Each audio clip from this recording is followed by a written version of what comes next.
Nelson is our most recent NASCAR Nationwide Series winner, won a very impressive race at Road America. I know you've had a really busy week.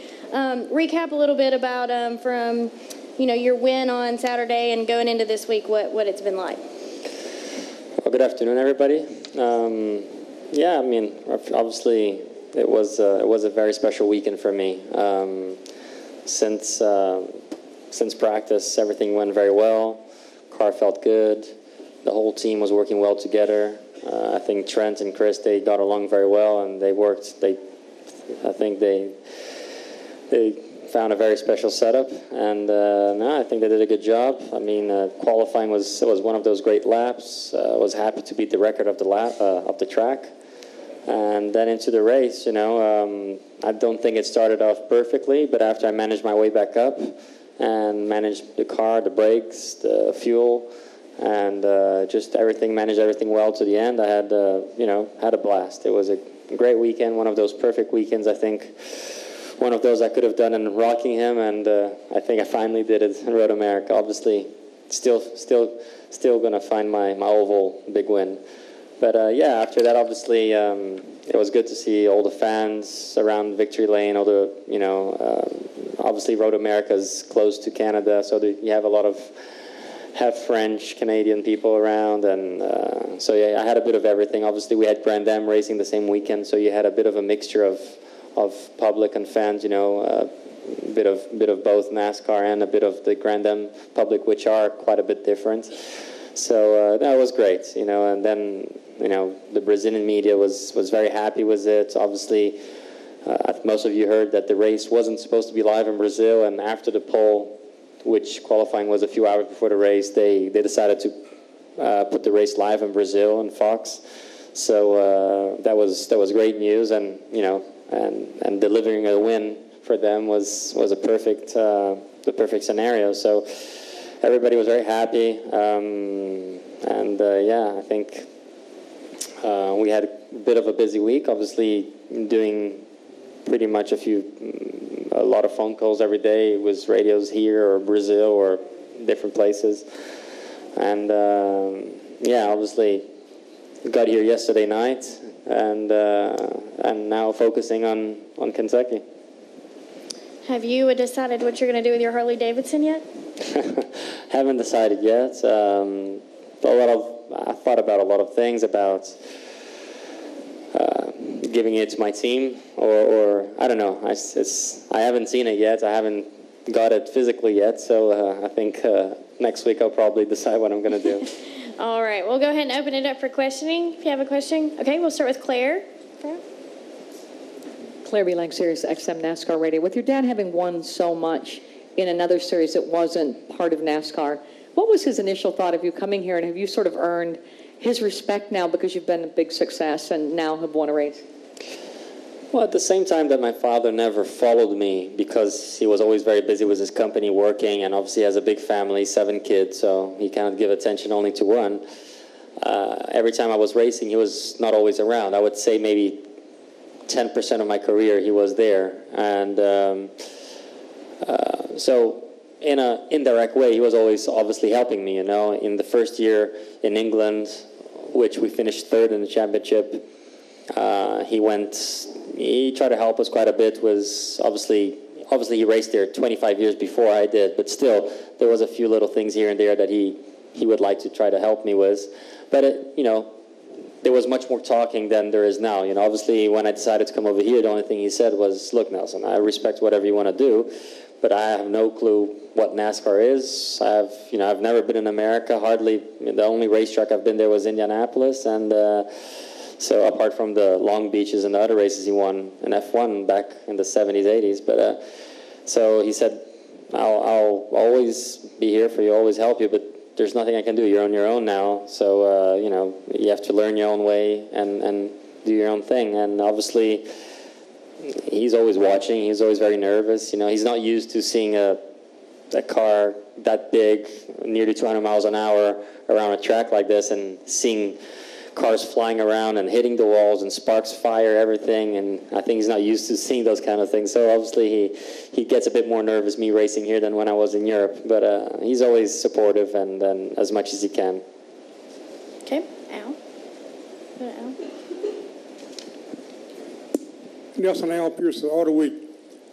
A lot of American drivers with famous last names, Petty, Earnhardt, Allison, their children have found that name to be both a blessing and a curse. When you came here with your last name, did anybody know who your dad was? Has it made it any easier or more difficult to live up to the name that a lot of Americans, frankly, maybe don't remember very well? I think in that point it didn't make really a difference because, as you said, not a lot of people heard about him. I think what was heavier really was me coming from Formula One and people looking at me a bit more sideways, drivers not knowing what to expect, how I was gonna. I think it wasn't just I think maybe it was 20% the name and 80% where I came from. That was the biggest judgment that everybody had on me. When I went to Europe, obviously there was, everybody knew the name. There was a different story. But I have been always very hard on myself, and I've never accepted to be in places, for example, that I didn't deserve. Everywhere I've been, I think the main goal was F1. That when I reached there, I didn't have to bring a sponsorship or anything like that. I got there because I deserved it, because I won all the championships I've done that I did until I got there. The only one I didn't win was GP2, which I lost it in the last race against Lewis. But still, me and Lewis, we had like 120 points, and the third place had 60 points. So I think I deserved my way in, and I didn't have to buy my way in, and I think that was very satisfactory for me. And it's kind of the same thing I'm trying to do over here. I don't want to bring a sponsorship and go to Sprint Cup or even nationwide. I want to earn myself up there, and I want to prove to everybody that it's not just because I was an F1 or because I'm a Piquet or whatever. I want to be able to prove to people that I'm here to learn, that I want to learn, that I like the sport, that I enjoy it, that and that I'm good enough to be a Sprint Cup driver, a Sprint Cup driver one day. All right, we'll go back to Claire. So what have you found here? You seem to fit in just like a glove with the rest of the racers and whatnot. What did you find, since you've come here? I don't know. I found joy and tranquility and happiness and challenges. I think the biggest thing, the challenge, every driver likes a challenge, and this has been a huge challenge for me to be able to get to understand the whole philosophy of how racing works here and understand these kind of cars and the tracks, which has been very, very hard. But every driver likes a challenge, because once you reach that goal, once you manage to dominate it, it's the best feeling in the world. So I'm loving where I'm living. I'm loving the team. I'm loving the people. I'm just having a very, very good time. And like I've never had before, Obviously, F1 was my dream, but if you're not in the right situation and not with the right people and under pressure or whatever it is, it doesn't matter if you're living in Monaco or in a paradise or anywhere. It's what you really love is your job and racing. And if you're not feeling comfortable there, it doesn't matter where you are, you're never going to feel good. So, and I think over here, me being happy was my team and was my car and all the people surrounding me makes everything so much easier, And to add on that, I'm loving the people that live around the area, Obviously, it's mostly racing people, but those are the friendships that I'm building up at the moment, and those are the people I'm hanging out with, and I'm just having a great time. I haven't been back to Brazil since I came here in January. And time flew by, and I'm not even looking forward. It's not that I'm not looking forward, but I'm not counting the days to go back. Different when I was living in England, which I probably had my tickets booked already for the next 2 times I was going back to Brazil, because I was so miserable because of the weather and everything else. All right, we'll go to Woody and then Lee. Woody came with MRN.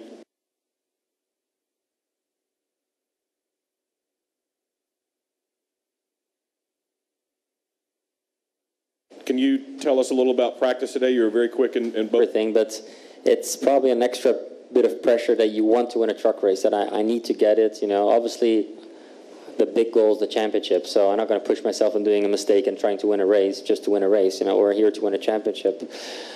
And about today's practice, yeah, we were okay. I don't think we were perfect. We had to work a lot on the car. Obviously, the temperatures today are going to be way different than tonight, so we have to be very careful what we're going to do and how much we're going to change the setup of the truck, because we can have a whole different feeling of the truck tonight. So it's always a very challenging thing. Cup gets to practice in several different times of the day, and we obviously 80% of the times we get to practice when it's 12 or 1 o'clock, and we race when it's 8 o'clock in the night. So there is a big gap of temperature change and track temperature shift as well. So it's always a kind of a bit of a gamble on what are we going to do for the race, But I think we're going to be good. I think the important thing tonight is, again, finish in a top 5, a top 3 if we can, and get close to the leaders, because that's our big goal.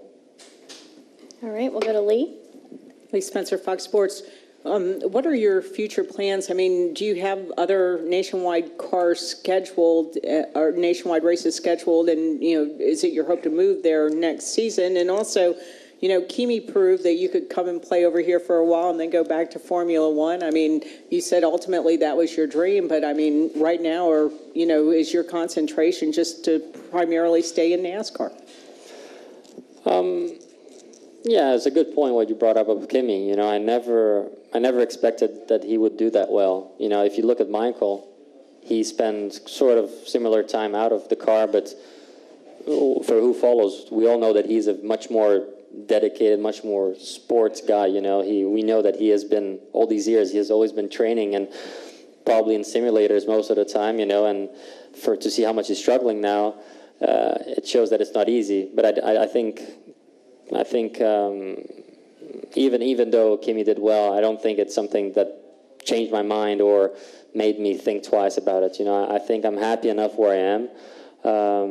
I think even Kimi I think if Kimi would have spent maybe 6 months over here, I think he would have stayed. It's a much more laid back and relaxed and much more challenging, and also the racing is much more fun. It's much more difficult, and at the same time it's good. But obviously, coming here for 2-3 races, you're never going to have the feeling of what it is. But no, I don't think I don't have second thoughts about going back. I'm happy where I am. I have a goal, which is to get into Sprint Cup in a good team and be competitive one day.